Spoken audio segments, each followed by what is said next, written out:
were it to happen, and of course everybody hopes it doesn't, is to move away from the location where the injured, wounded, or dying are located, at least to a distance where we are not up so close to them that we're interfering with what they're doing, and second of all, where pictures would not in any way interfere with what they're trying to do, which is, God forbid, the Marine dies, that somebody at home is watching their loved one die. It's been a long practice at the network that when covering a war, you don't take the pictures, you don't notify basically the family of a loved one who has died in combat. So the way you do that, Kerry Sanders, that's part of the extraordinary conversation I was a privilege to be a part of earlier this evening. Two of our correspondents on the front lines with the troops, the ground war well underway. They are there to capture it all. I'm Lester Holt. Thanks for being with me throughout this evening. Our coverage of Target Iraq does not stop here. Forrest Sawyer is up next with continuing coverage here on MSNBC. I'll see you later on.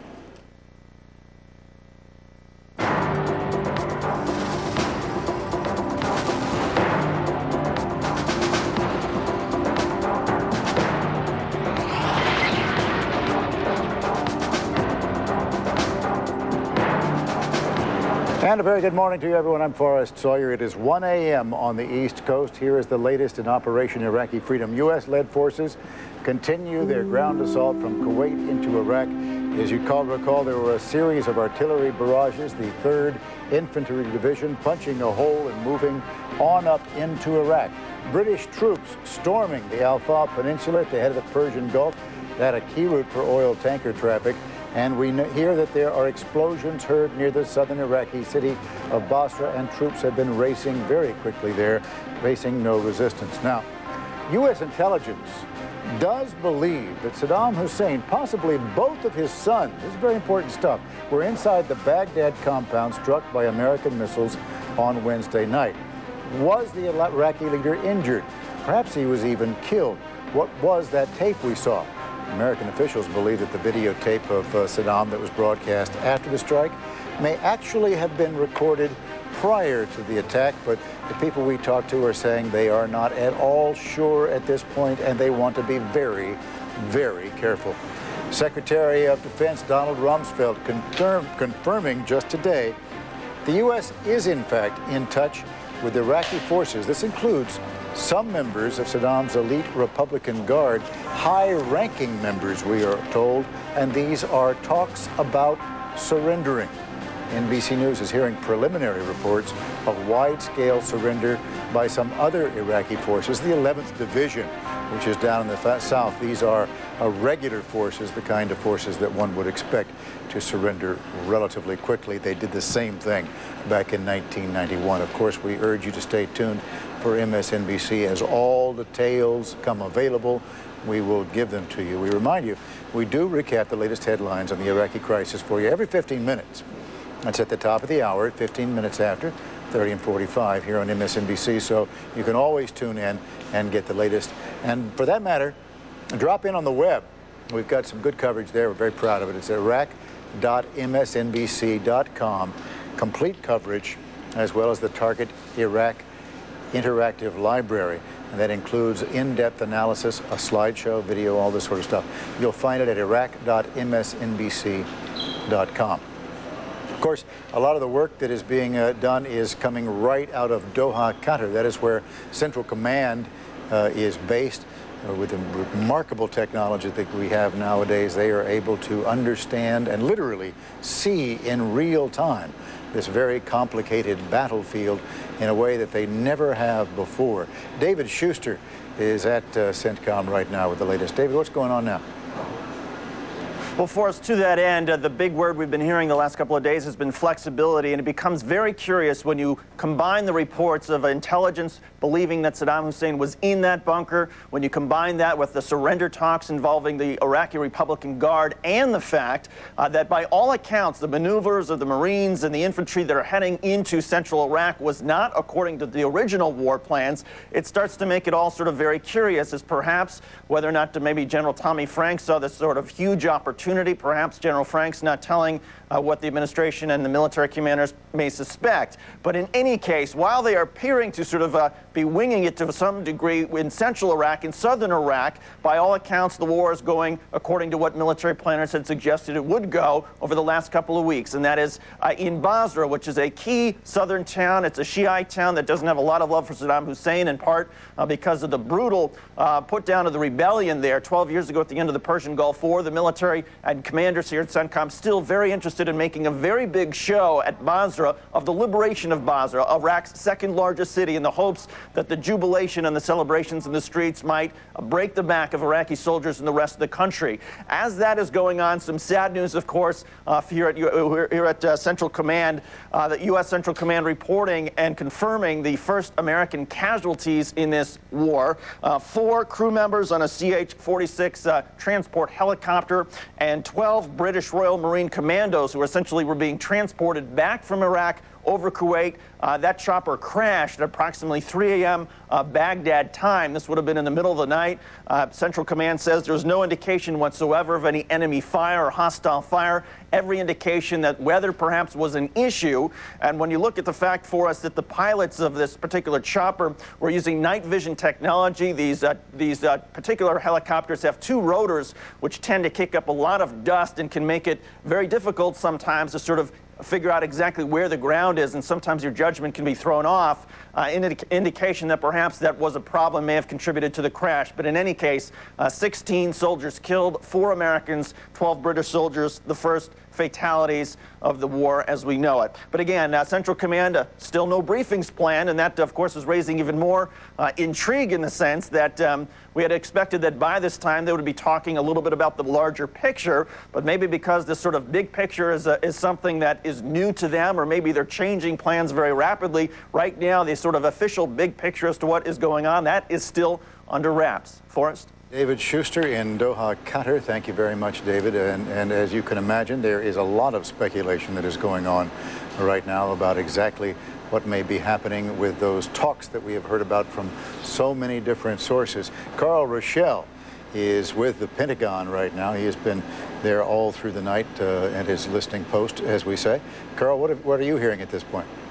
Forrest, you're talking about the, I'm sorry, I had a telephone in my ear right before you came up. You're talking we're about... glad to hear that, Carl. Work those sources. I was actually talking about the kinds of discussions that we have been hearing about, presumably with some pretty high members in the Republican Guard. I've heard them from a number of people, including some Congress people, some people that are on the Intelligence Committee, and they seem to be taking them very seriously. They say that there's some serious discussion that's taking place. There have been, Forrest, and I would suggest to you, from what I have been told by senior government sources, that those communications were going on even before the first attack went down. The U.S. government, and I'm not sure exactly which branch of service was doing this, but the U.S. government was communicating with senior military leaders in Iraq not only by email, this is the modern era, not only by email, but also in direct telephone conversations with some members of the Republican, not the Republican Guard necessarily, but the military leadership in Iraq, trying to get them to lay down their arms, to keep their men in their barracks, to surrender, not to fight. And you may have seen some indication of this, Forrest, with what David Bloom ran into, because apparently most of the people in that 11th Army unit of the Iraqis that he ran into had given up to the U.S. forces. But yeah, I think I can confirm for you that those communications are going on. And let me suggest to you something else, too, that was told to me, that these discussions may be enhanced by the fact that no one really knows for sure whether Saddam Hussein is still alive. And as long as the Iraqi forces are more afraid of the U.S. military than they are of reprisals from Saddam Hussein, they may be more willing to talk, and that may be helping those talks along for us. Well, Carl, I mean, you and I know that when we have a lack of real knowledge, we're thrilled to speculate. So let me throw a few more things into the hopper here to think about. Of course, we do know that there was medical treatment that was sent at that site where Saddam was saying. We do know that this was a massive attack. It was not only the bunker blaster bombs that came dropping in from those F-117s, but all of those cruise missiles that were launched from the Persian Gulf were literally pouring down on that one site. It's hard to imagine what that kind of force must have been like. And then from one source, an intelligence source, I've heard today that there is some belief some belief that they may be in disarray in terms of command and control. All of this lends to the speculation that something really is up here. I think you're absolutely right. You notice that the only appearances by Saddam Hussein, at least that we in this country have seen and that the public has seen, are those taped appearances. And a senior government source told me that they are still trying to determine when those appearances were taped. And that will be a key. We were told that they believe that Saddam, in the parlance that we use in the broadcast business, canned a few speeches, taped a few speeches in advance. Easy enough to figure out the date reference because they knew when the time would expire, because that is what President George Bush had set. They knew when the time would be out, so easy enough to insert a date reference. And particularly, it was pointed out that Saddam did not make any reference to strikes on Baghdad or other parts of Iraq, something one would have expected him to reference in any remarks that he made to the country, any remarks that he made calling on the Iraqi forces to draw their swords, if you will, and battle the U.S. and coalition forces coming in against them. So not sure yet whether he is still alive or dead. The sources say that they believe he likely is alive, but it's very likely that he may have been injured in that attack. The source is saying that emergency medical personnel were rolled into that bunker that was believed to be occupied by Saddam Hussein, members of his family, and senior military leaders in Iraq. And if that is true, if they were injured or killed, that would account for a lot of the disarray there, Forrest. Well, heaven knows they've been trying to get him for an awful long time. Let me shift gears and ask you one last question. We're going to be moving up to George Lewis up in Turkey, and there has been a lot of concern on some parts that what Turkey is amassing along this border includes some significant amounts of armor. And some Turkish folks have actually told, in fact, Howard Feynman of Newsweek, that they are coming across. They are going to come across one way or the other, whether there's an agreement with the United States to do it or not. Now, this concerns the U.S. certainly, since, after all, the only thing that we'll be able to put in there is light infantry, the 82nd Airborne. They have to chopper them in from Kuwait because Turkey did not allow them to base out of there. So what are you hearing at the Pentagon about this issue? Forrest, it has always been a concern what Turkey might do, might go across the border and go into those Kurds that are across on the other side. There are a lot of people who believe that the Turkish Kurds, the Kurds who live on the Turkish side of the border, don't want a free, independent, democratic Kurdish republic, if you will, up in that part of northern Iraq. So that was one of the reasons that the U.S. wanted this agreement with Turkey. I don't understand that. Why wouldn't the Turkish Kurds want that?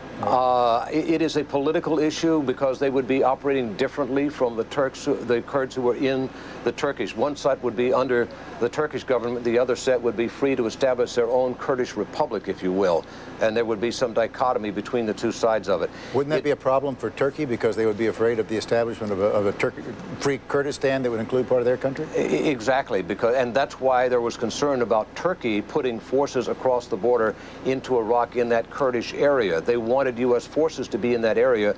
Part of the agreement was to control how far Turkey could put forces in. You know, there's a big problem after Desert Storm because a lot of Kurdish refugees crossed over into Turkey and created havoc over there, totally out of control. And, you know, there was a mess in there for years after the end of the Desert Storm operation. It's a big concern right in that area. Forrest, you're absolutely right. Great. Carl Rochelle at the Pentagon. Always good to talk to you, Carl. Thanks a lot. One fellow who knows about this stuff is George Lewis. He is actually in Turkey. And George, forgive me, I don't know precisely where you are. Perhaps you could tell me. You heard the conversation we were just having. What's your take on all this? Well, it's a potential mess, Forrest. I'm in the city of Diyarbakir in eastern Turkey, and from this point eastward, this is pretty much Kurd country in Turkey. Now, to give you a little historical perspective, for 15 years, the Turks battled the Kurds on their own territory in a rather nasty rebellion that took about 35,000 lives. What many Kurds want is their own independent state of Kurdistan, and that would include territory in what is now northern Iraq and what is now Turkey. The Turks don't want that. That's why they're massing that huge force on the border. They've been inside Iraq, patrolling a buffer zone. What the Pentagon fears and what Washington fears is that they'll go deeper with their heavy armor, and that there may be a turf war over the oil fields in northern Iraq. Washington has been very adamant that Turkey should not go any deeper into northern Iraq. But what happened yesterday is the parliament approved sending its army deeper into Iraq, as it approved overflight rights for the U.S. So what Turkey is saying is, yeah, you can pursue the war using our airspace. Don't put your soldiers here, though. There are no ground rights for U.S. soldiers, and that is a potential problem, as you and Carl Rochelle were discussing. What the U.S. would like to do is put a sufficient force in northern Iraq to be able to control the situation, to make sure that Saddam's army is taken care of and that the Turks and the Kurds don't clash. What they don't want is this war within a war with the Turks and the Kurds, two U.S. allies, battling each other. So, well, yeah, it is shaping up as a potentially messy situation. Here's how this plays out, and it goes a couple of different ways. I think you've really put your hands on it. The problem with the Kurds is one thing.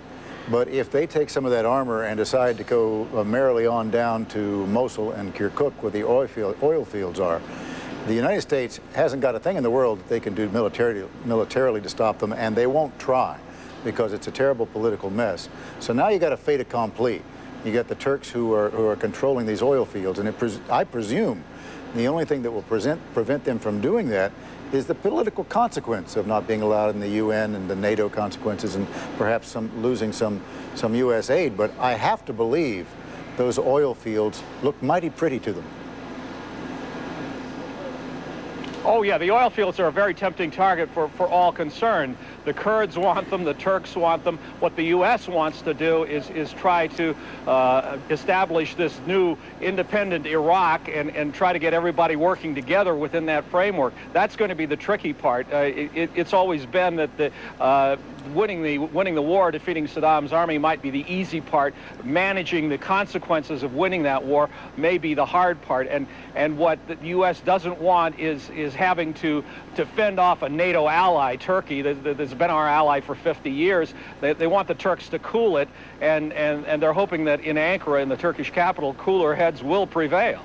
Well, we're just going to have to see. Let us hope that's how it turns out. George Lewis in Turkey, thank you for your good work and your good talk, George. I appreciate it. We are following, of course, this crash. This is the first casualties in this war, and as so often happens, they are accidental.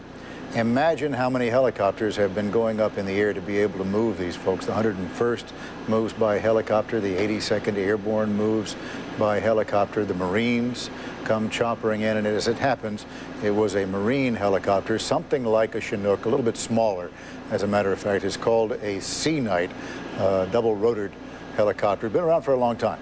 It's an old war horse, been there for decades, as a matter of fact, a good, solid performer for the Marines. But if you've got this many machines in the air and you have got the kinds of sandstorms that we have seen, you know you're going to have some problems coming along the way. It appears that it may, and I underscore may, have been weather-related that brought down this Sea Knight and 12 British commandos, 4 Marines. Dr. Bob Arnott, who covers foreign affairs for NBC, is right there and with us to talk about it. Bob, am I correct? You were in or around this mission? Yes, Forrest. I wanted to say at the top here, we're not clear to talk about the entire mission. It was a major, very bold, very dramatic mission to set in a blocking force. We started out here yesterday afternoon. As you know, air raid after air raid. We were in full mop suits and gas masks, running out to the flight line there. A lot of brave Marines putting their lives on the line just to get us launched. We launched from there up to what's called a PZ, which is a pickup zone. And it was an amazing sight. It's in the desert. If you've seen the movie Three Kings, it looked just like that. Flat, no real detail. A moon shining through a very sort of thick haze. Dozens and dozens of CH-46s, the Frog that we were on. 53s, which are the much bigger helos carrying 35 combat-ready troops. And at the leading edge, the Cobras. When our group then launched in the middle of the night, it was the Cobras that went out first with tremendous suppressive fire into this area. This is an area where There's been a lot of fighting, a lot of casualties, where the Iraqis are fighting back extremely hard. Firing back, if you can believe it, at AC-130 gunships. To have one of those circling around you and be firing back at it. Our mission launched. After launch, the visibility went from 2 or 3 miles down to between 1/4 and 1/2 of a mile. And as you know, if you are a pilot, that is called low instrument conditions. Those conditions, a commercial airliner, unless it was a Cat 2 or Cat 3, would not be landing at. We're all flying at about 100 feet. There are power lines out there. It's indistinguishable terrain. We had our night vision goggles on, and with sand kicked up the way it was in that low visibility, you can't see anything. You're literally blinded. The Marines own the night. They own it because of these night vision goggles. It gives them a tremendous advantage, but at that point in time, it was just a complete sort of blind out. Now, the accompanying helicopter saw it pitched nose down, and they said, pull up, pull up, pull up. And great tragedy is that these men, whom we knew, who in our camp here, they were our sort of sister squadron from 268, lost their lives. There were 4 of them, and there was a tremendous fireball as it hit the ground. We had British Marine commandos with us as well, and you just imagine how sad people were. One of our crew chiefs on our plane, a man named Ewell, knew the pilot, knew him well, had trained with him. At this point in time, as you pointed out correctly, it's speculation as to what it was. No question that the weather was just appalling. Like the JFK Jr. crash, you may recall the weather then had been reported as good, and yet he got caught in a real trap. Same thing last night. I talked with many of the weather briefers. We expected 72 hours of very good weather. When we took off, when we launched, I could probably see 2 or 3 miles on the ground, and yet it quite quickly went just terribly bad. A couple of theories here. One is that there may have been some loss of power at the front rotor. Another is that it may have hit a power line, although there were no power lines around. The last is that there was just some kind of spatial disorientation, although these were very good pilots. Of course, we were out recently training with them in the night exercises. They all recently got their night calls to make certain that they were up, they were ready to go. Bob, let me interrupt you. Let me interrupt you for a question, because I'm intrigued by how you described what happened with the Sea Knight when it went down. I was with some Apache drivers in Tirana during some of the Kosovo fighting, and they would be going up into the mountains there where the air was rather rarefied, and they were pretty loaded. And because they were loaded, it caused them to be in greater distress. And they had 2 events where they crashed, on both cases, because they just couldn't maintain control in the weather. And it sounds like what you're describing is the helo kind of pitching over, and that could also have something to do with the load, I'm guessing, if they were carrying a total of 16, yeah? Well, it's a pretty good load. They haven't made clear exactly how many British commandos were on board. We've heard 5, we've heard 8, we've heard 12. We are going to get guidance on that exact number. Bob, forgive me. I'm going to have to jump in. I appreciate your point. I thank you for talking with us. In Kuwait City, I believe we're hearing some sirens coming in, and Don Teague is there. And Don, I gather from your appearance that you got some missiles coming in. All right, Bob is not able to talk to. It's not something I'm enjoying, I'll tell you that. We feel pretty well protected here. We've got the masks, which are the basic defense, but we have other defense with us as well. Flak jackets, helmets, things like that. If incoming rounds were to come here, we don't expect that artillery can reach this city. But, a missile shot that gets through could definitely cause damage. So, it's not something I want my wife and kids necessarily watching, but there you go. Let me interrupt you. Don Teague is talking to our sister network, NBC. And what you're seeing is the concern that they have missiles that are coming in. This is not unlike what happened in 1991. In fact, it is precisely the same thing that we saw in 1991 when Saddam would throw Scuds, which let's listen and see if we can hear this. We could do about any impact if it were right here on top of us. But if we actually hear or see anything coming down in the city, you'll see us run pretty quickly for shelter.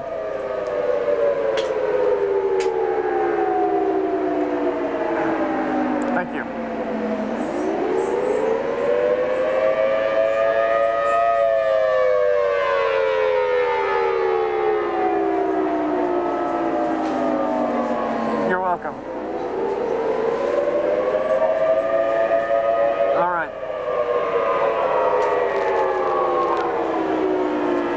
was Don Teague there. He was talking to our sister network, CNBC. We're going to go back there very shortly. I was saying that this is not unlike what happened in 1991 when, at about this stage, the Iraqis began throwing Scud missiles at Dhahran and at Riyadh, where U.S. forces were based. For the most part, you were pretty safe if he was throwing them at you because they had no sort of accuracy whatsoever, and never once was a chemical weapon attached. Obviously, people are very concerned about it, but so far of the missiles that have come in, there have been no chemical weapons used at all. And although precautions are necessary, alarm is something that is probably not needed at this point. Don Teague is joining us now. How are you faring there, Don? We're doing okay. We obviously went back to the gas masks here just about 5 minutes ago because we had a citywide alarm, the air raid sirens, that by my count, I think it's about the 8th time we've gone through this since noon yesterday, Kuwait time. You know, we take these seriously because, as we have found out now, these sirens do, in some cases, signify actual missile launches.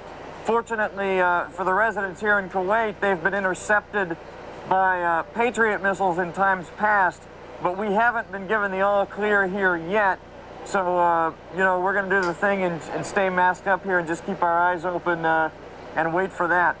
I understand. It was my understanding that the Patriots have not been terribly accurate. In 1991, they were not accurate much at all. I think there's been one that's knocked it down. Have they gotten better? Well, you know, the Patriots here, they tell us, are the Patriot 3 missiles, which are an improved Patriot, and they work in a different way. There's software on board that allows them to actually triangulate, if you will, and meet an incoming missile in the air is much better. They also actually target that missile differently. The original Patriot was a proximity explosion. It gets somewhere in the area and it explodes, and you hope that the basically fragmentation takes out the missile.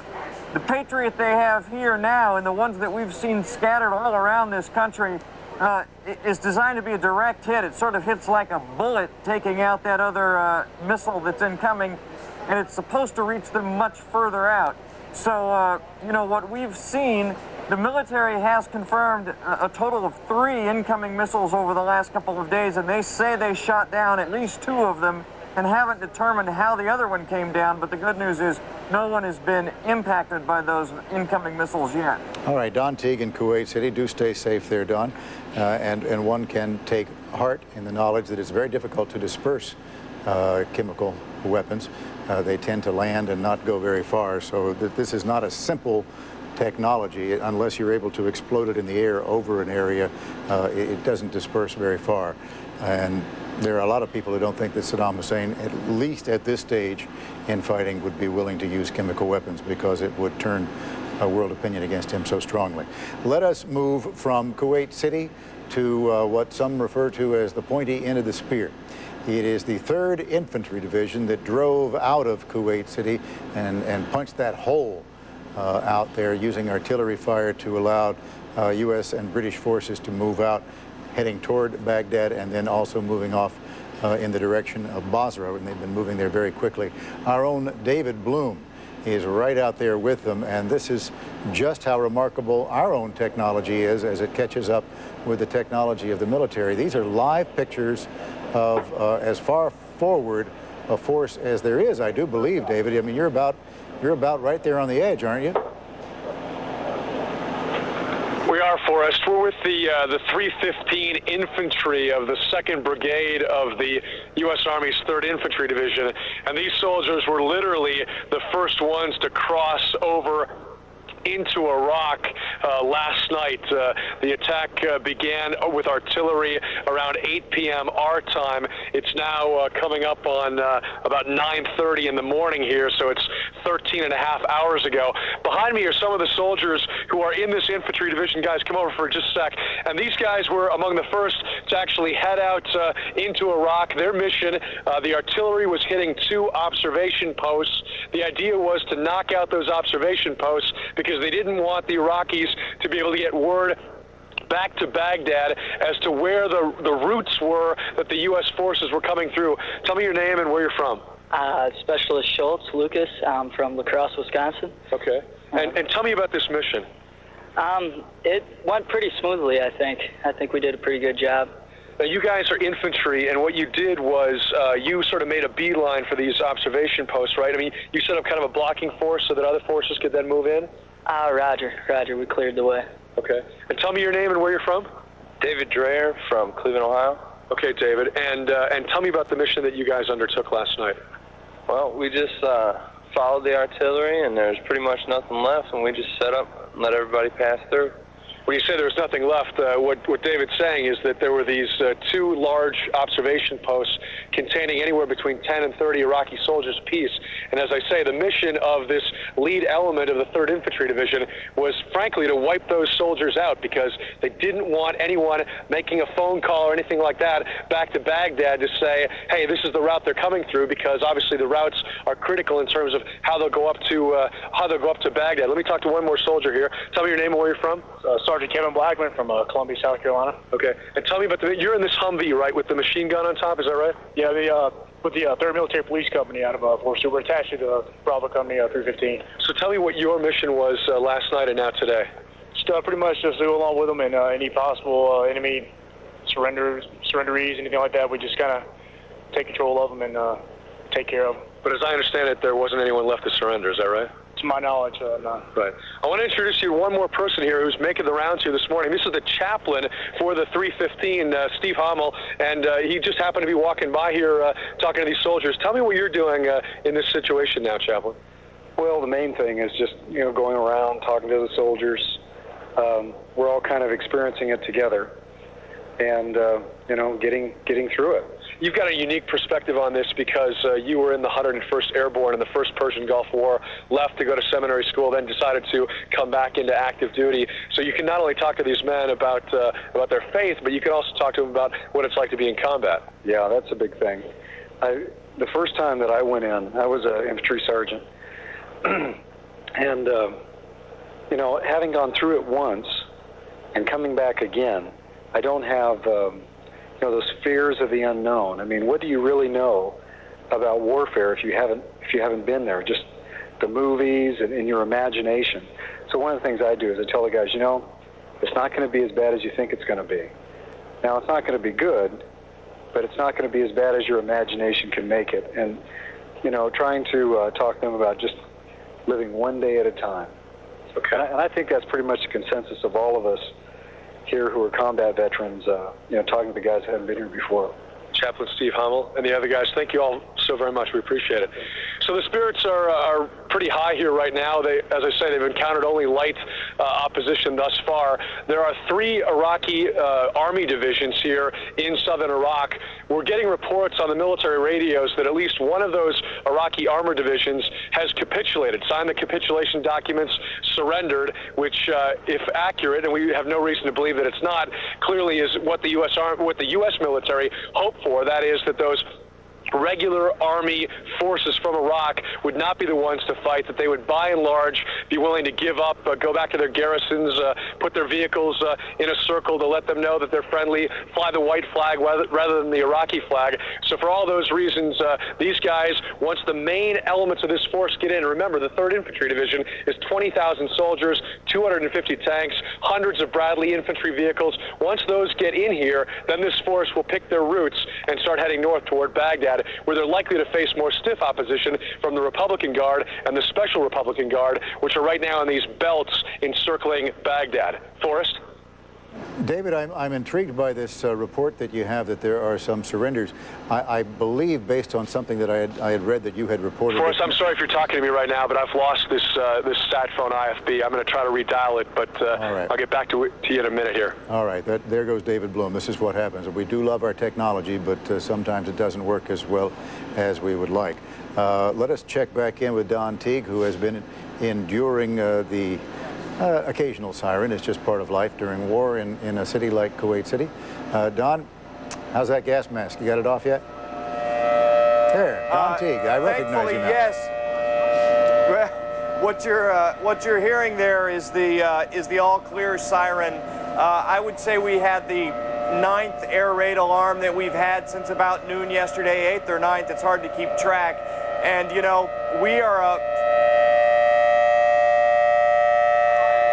following, you know, our SOP with NBC News, which is until we hear those all clears, or until our experts that we employ to come here with us and help us in a zone like this tell us to unmask. We put the masks on and we leave them on. So, you should. We've been going through. And well, you should, Don. Although there are certain nerve agents which, if they touch your skin, kill you instantly. So there's that to think about. Well, and we certainly know about that. We are undercover here. It's hard to tell from the way this shot is, but we do have a protective covering over us in this area. And if there were any impact, we have complete chemical suits that are here with us under this cover that we can put on and either stay here, or I'm about 20 feet from a hardened concrete shelter that I can then run into. So we're certainly aware of all of the intricacies of biological and chemical weapons that you could possibly face in a situation like this. How are the good people of Kuwait City handling this new turn of events in their lives? You know, it's really interesting. When I've been here for a little over 2 months, and when we arrived here, there was all of this talk about giving everyone in the city, well, the 2 million people in this country, gas masks issued by the government. I've seen one, and you know, I don't know of anyone other than the one person who came to show everyone that he had a gas mask. Everyone else, as we watch, first of all, I should tell you, it's very quiet on the streets in general. Not a lot of people out and about for obvious reasons, but during this last air raid siren, behind the camera, if you will, in front of me, I can see about a quarter of a mile away a cricket game underway in a dirt field, and they never slowed down. They sort of have this feeling that the U.S. troops and the Patriot missiles are going to protect this city no matter what, and some people are just going to go on about their lives, just never mind what risk there may be. Well, the good news is we're going to go back to David Bloom and get some further confirmation about this, but there are a lot of surrenders that are going on of those Iraqi regular forces that are off to your north there, so perhaps you won't have to endure this too much longer. Don Teague, thanks for talking to us, Don. Hopefully, one hopes that David Bloom has been able to dial the sat phone and has us back. And David, are you there? I hear you, Forrest. Yep, go ahead. Okay, great. The question I was asking was about the reports of surrenders that you had heard. I had read the basis of another of your reports, which said it was the 11th Armored Division, and I had also read that the 12th had been negotiating surrenders. So I'd like to ask you whether you have heard that, and if true, those two together would constitute about 2/3 of the force there in the south. Right. I got to put this the right way for us, because obviously there are things that we know that we can't report. But suffice it to say that there were entreaties to these forces even before the air war or the ground war began. And there were cues and indications from the commanders of some of these forces that they would be more than willing to sign the capitulation document once the armed forces of the United States started to roll into Iraq and once the hostilities commenced. I can't independently confirm to you the report about the 12th. I know that the report about the 11th, I have absolutely no reason to doubt that it's true. But again, this is not inconsistent with what these forces thought that they would expect to face here in southern Iraq, in that, remember, the regular army divisions of Iraq are conscripted, if I could say that word, B, very poorly maintained in terms of training, in terms of the money that they're given, et cetera, et cetera.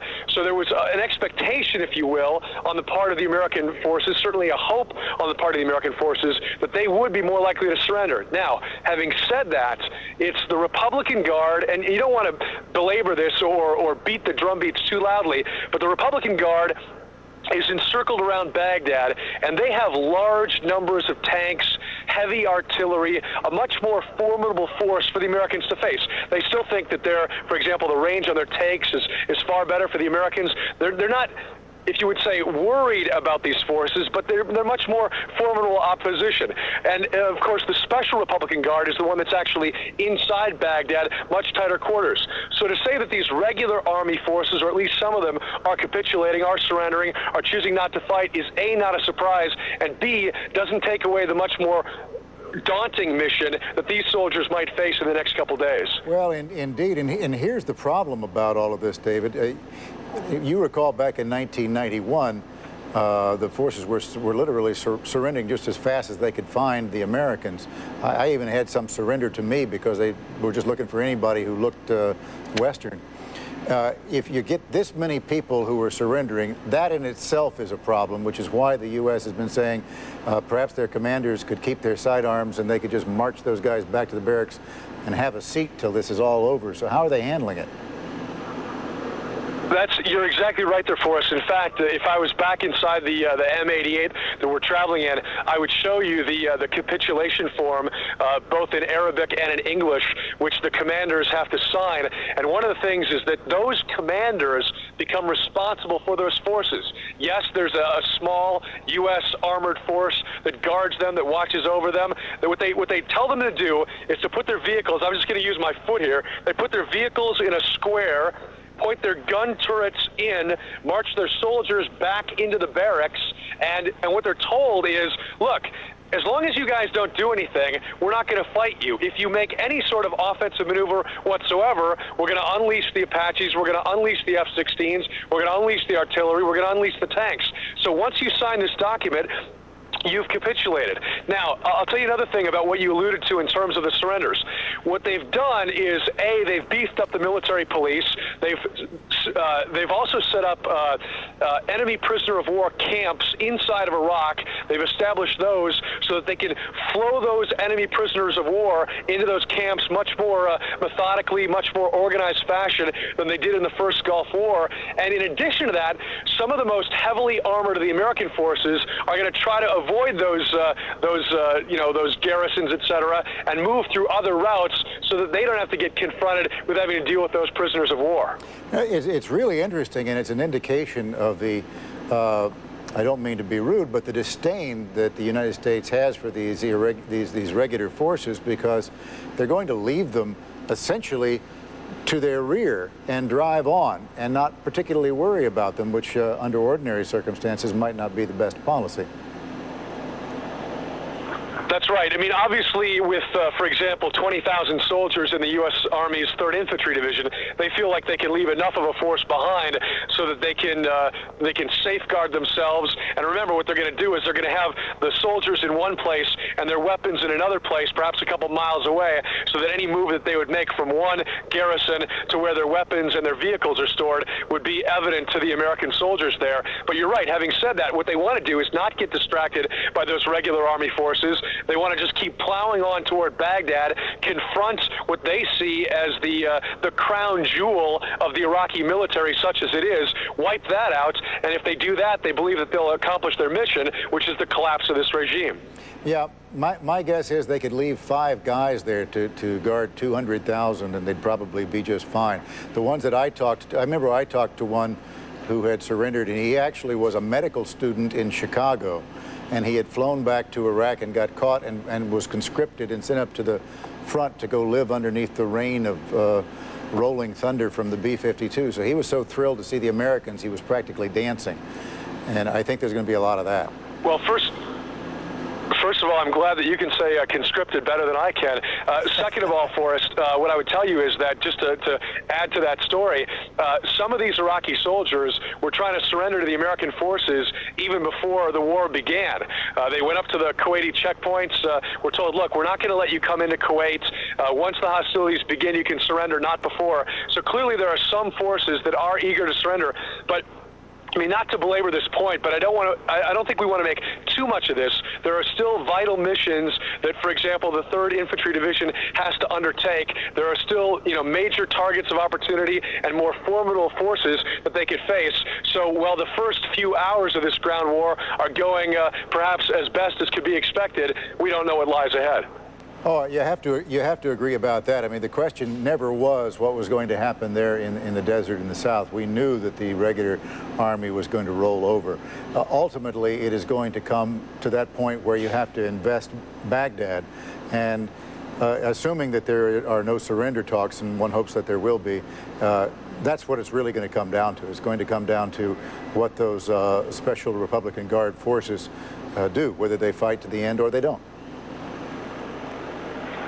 And what they're hoping to do, Forrest, is to wipe out, in as much as they can, the major weaponry of the Iraqis, so that their ability to defend even Baghdad would be highly constrained. That's why these forces are moving as fast as they are. That's why they're moving into Iraq on such short notice, picking up the pace of the ground war, if you will, because of the two events, both the target of opportunity in terms of the Americans striking the military leadership targets, perhaps even Saddam Hussein, and then, of course, the Iraqi response with the Scud or El Samud missiles. That picked up the pace of the ground war, but they're clearly right now where they want to be, and the issue is how fast do they get up toward Baghdad and confront those other more formidable forces. I have some friends who are in the 101st Airborne, and as you know, they are some guys who are trained to literally do that house-to-house fighting, which is going to be necessary in urban warfare. And as you know also, David, the technological advantage that the United States enjoys when you're in a clear playing field, as you are now, is lost once you're up inside an urban area. Have you talked to some of the men there about that circumstance and how they feel about the possible battles that may come? We have, Forrest, and let me say a couple things about that. First of all, you're absolutely right. I mean, keep in mind, this is the only tank battalion in the Persian Gulf region for the United States. I mean, this is what they call the Iron Fist. But tanks don't work nearly as well in urban environments as they do out here in the open desert. This is ideal, perfect tank country. Once they move into the major cities, once they would be forced to move into Baghdad, they would confront a much more difficult situation. Now, having said that, what they've been doing out here for the last couple months, and we've been coming back and forth from the States out to Kuwait to watch them, is they've been doing what they call the MOUT training, which is the urban warfare training. They set up little mini cities. They went through and they attacked them. They used the tanks to block, and they use the Bradleys to come in. So they've been practicing this warfare. There are other troops that can do this well as well. So they're prepared for that contingency. Clearly, that's not what these forces want. I mean, if you ask them, do you want to be fighting from building to building in Baghdad, the answer is no. But they don't expect that that's going to be the case anyway. I mean, what they would far hope happens is that they can hit strategic targets in Baghdad and, again, cause the collapse of the regime. They stress over and over again they don't want some fight with the Iraqi people. They don't even want to fight with the Iraqi army. They don't even want to fight with the Republican Guard or the Special Republican Guard if they'll lay down their arms. But the way that they hope to avoid that is to hit those strategic targets in Baghdad, cause the collapse of Saddam Hussein's regime, and rob them of the will to fight. That's the one thing that you hear again and again from these forces, is so that they don't have to have some either A, siege of Baghdad, or B, onslaught of Baghdad, both of which the U.S. almost certainly would win, but maybe at a higher casualty rate than certainly the Americans or the Iraqis would want to see. Well, a couple of things. One intelligence source has said this evening, David, that there is at least a suspicion that the Iraqi leadership has lost control of the command and control, which would at least help explain some of the paralysis. Additionally, I've got former Marine Major Jack Stradley, who's a military analyst here and who knows more than both of us put together and a lot more than that about military tactics. So, Jack, let me ask your opinion of what we've been jawboning about. What do you see as the problems that lie ahead? Well, obviously things have gone very well to this point, and that would concern me or any commander out there. If things are going too smoothly, you're waiting for the hammer to fall. So far, things seem to be going well, but the fight lies ahead, as you've already pointed out, around Baghdad as they get closer to the Republican Guard, the Special Republican Guard. What's the job of the 3rd Infantry here at this point? They're clearly not going to be moving into the city, but they are going to be critical to investing in. Correct. I think, speculation on my part, but I imagine their mission is to move up close to Baghdad, set up strong points around the city, maybe engage the Republican Guard out of the city if they'll come out and fight, and set up those support areas so that probably limited objective raids can then be conducted in Baghdad if that becomes necessary, and support those kinds of operations, the infantryman on the ground there. David, I could be wrong about this. Perhaps my memory fails as I totter into my old age, but I believe it was the 3rd that did that remarkable Hail Mary back in 1991 that Norm Schwarzkopf called for, as just this incredible fast run all the way around the Iraqi forces. Am I right?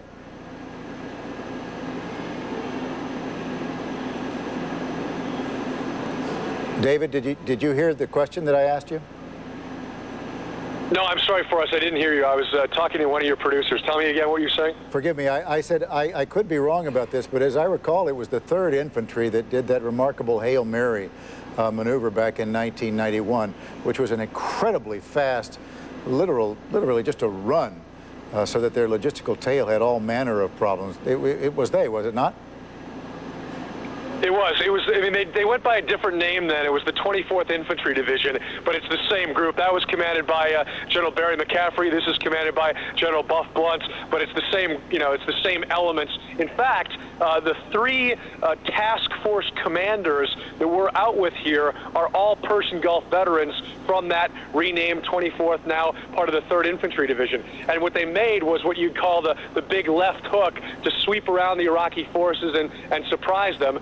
And these forces are clearly capable of doing that. That's why they're here, basically, is because they can be such a fast-moving force. I mean, the tanks for us can drive at up to 55 to 60 miles an hour across the desert. They're not going to go that fast. They'd outrun their supply lines, but clearly the tanks and the Bradleys can race ahead, and they clearly are much faster than the other trailing vehicles, the Humvees, the fueling trucks, the medics, et cetera, et cetera. Well, a couple of interesting things. In this case, they don't have to worry about the logistical problems so much. They can just let the tail keep up with them as they're moving along. That's not a problem. And I mean, it's fair to say they don't really have a problem with any Iraqi tanks either. They can stand off and drop anything that's anywhere near. I think they've got a range of about, what, 2 miles? Yeah, and that's, I mean, that's the tremendous advantage that the U.S. has. I mean, the most sophisticated Iraqi tank is the T-72, and frankly, I mean, it could pose some danger, but it does not stack up to the M1A1, the Abrams tank that the Americans are using. And basically, that's a function of old NATO versus Soviet doctrine. The NATO strategy was to engage the Soviet forces from longer ranges. The Iraqis have the Soviet tanks. The Americans obviously have their tanks. They're much longer range. They're much more powerful. They're much more heavily armored, which is why they believe that they can take on these heavily armored Iraqi divisions and succeed if indeed it comes to that. Yeah, you're talking about, when you say a T-72, you're talking about an old Soviet tank, and I'm assuming that they probably have problems even getting parts for them at this point. But it raises a fair question, which is, and I'm always curious to ask this of commanders, what is it, given all the things that we've been talking about, that keeps them awake at night? Where do they see the problems? And are you still talking to me, Forrest? I'm sorry. I was, David. I was asking, if you've asked that question, what is it that keeps commanders awake at night? What problems do they actually worry about? Well, one of the things is certainly the possibility of a chemical, gas, or biological attack. I mean, clearly that's been a concern to these forces. That's why we're in what they call MOP 1 with the chem suits on, not the gas masks, not the boots, not the gloves, but certainly the chemical suits.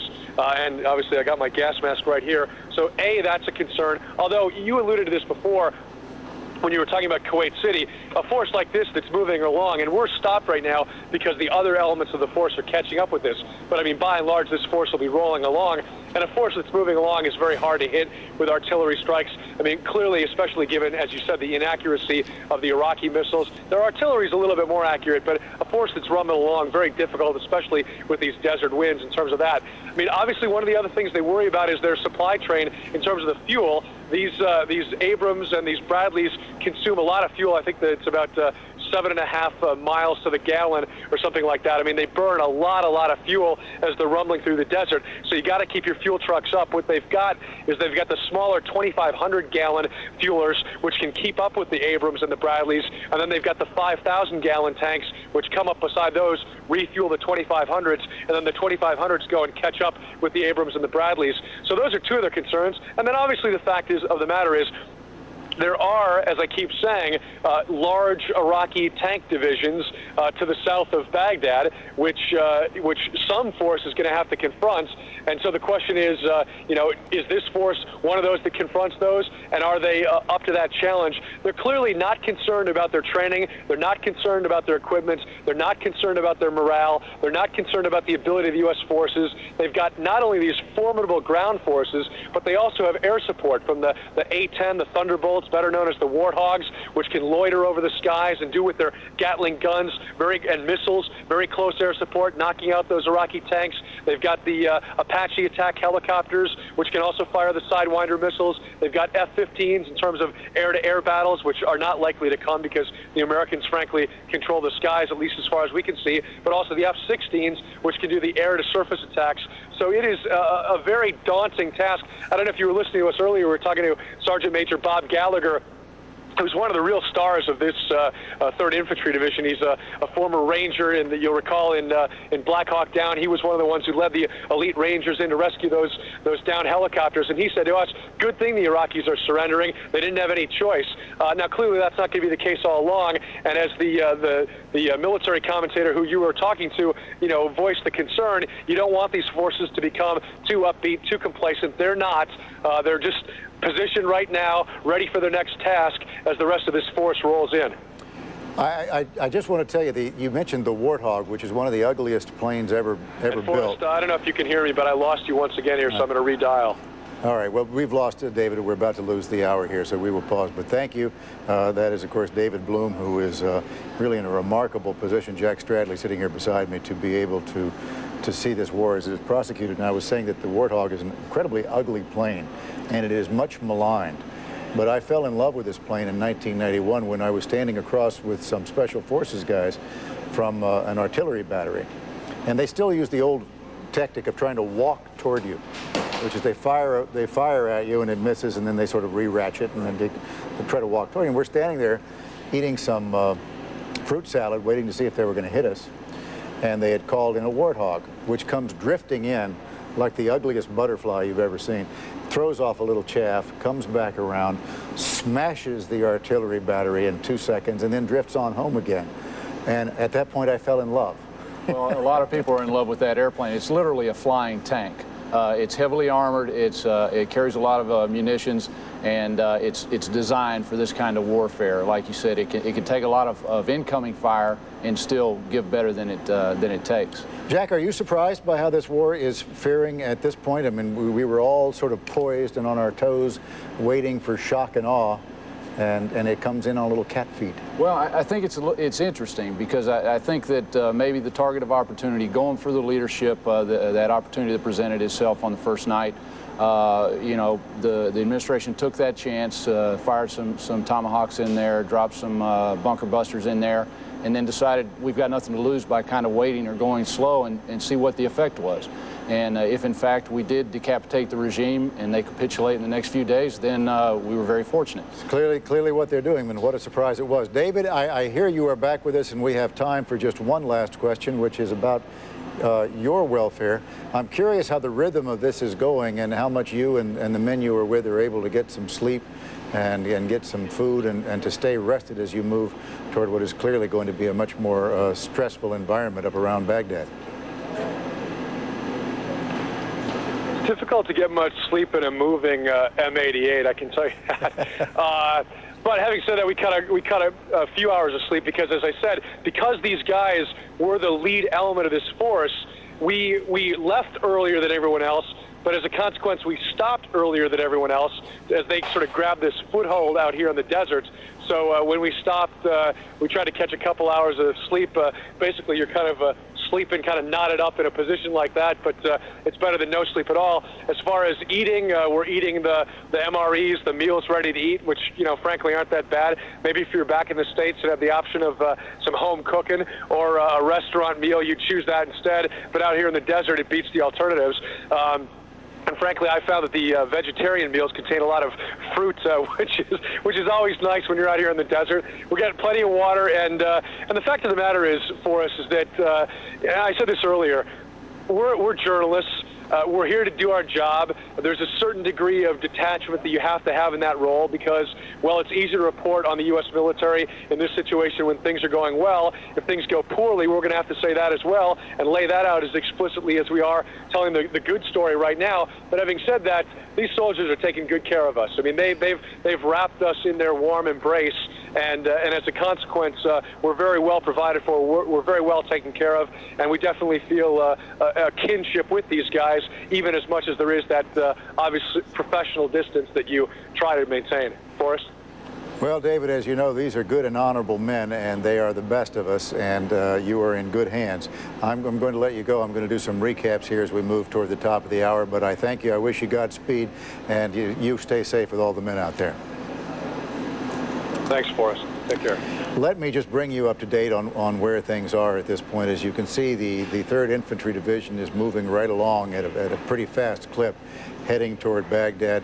Other forces have moved toward Basra, which is a Shia area that had been put down back in 1991 by Saddam Hussein in pretty powerful way. We are hearing from a British military spokesman that coalition forces have now taken control of the Al-Fa Peninsula. That wasn't too hard to do. They are making significant progress in their efforts to capture Basra itself. Bob Arnott told us that there was some fire that had been taken on there, and Jack Stradley, some Marines involved in that. So that is an actual fight that's been going on. But on the whole, this is being prosecuted in a way that the Americans must feel awfully good about. And remember, they are watching very carefully these possible surrender talks with high-ranking members of the Republican Guard, and we will very much like to see how that turns. But for now, I am Forrest Sawyer, heading toward 2 a.m. East Coast time, broad daylight in Iraq. We will be following this 24 hours a day. Do stay with us. For now, this is MSNBC.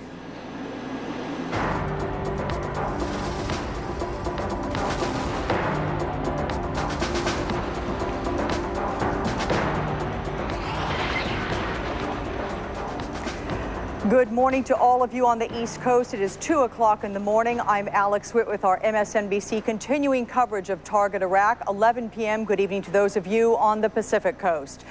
We are taking a look right now at a live picture of downtown Baghdad. It is now 10 a.m. their local time. There you are seeing some movement on the streets there, though certainly not what one would expect to see under normal circumstances inside of Iraq. The capital city there of that country, some people going about their daily business and trying to have some sense of normalcy to their lives, but it certainly is not as crowded as one would assume at 10 a.m. on a weekday Friday. We also have a picture there of David Bloom of NBC News. He has been spending the better part of our evening with us. He is traveling there with the 3rd Infantry Division. They have now moved from their former base in Kuwait through across the border into the southern part of Iraq there in the desert. David, we will be speaking with you, but can you give us any sense of your location at all there, about how long you've been on the move there once you got into Iraqi territory? Well, the attack began, the ground war, at 8 o'clock local time last night, which is noon on the East Coast, 9 a.m. on the West Coast, with about 30 minutes of artillery strikes. Then we moved into Iraq, across the Kuwaiti berm, through an electrified fence that had been cut, and then also through the Iraqi berm. We moved up to a forward position here in southern Iraq. That's about all I can say about where we are. And basically what we're doing is we've sort of grabbed the foothold here for the U.S. Army's 3rd Infantry Division, and then the rest of the troops are going to roll out of Kuwait and are in the process of doing that right now toward this location. When they get here and the force forms up, then they'll make some decisions about what routes they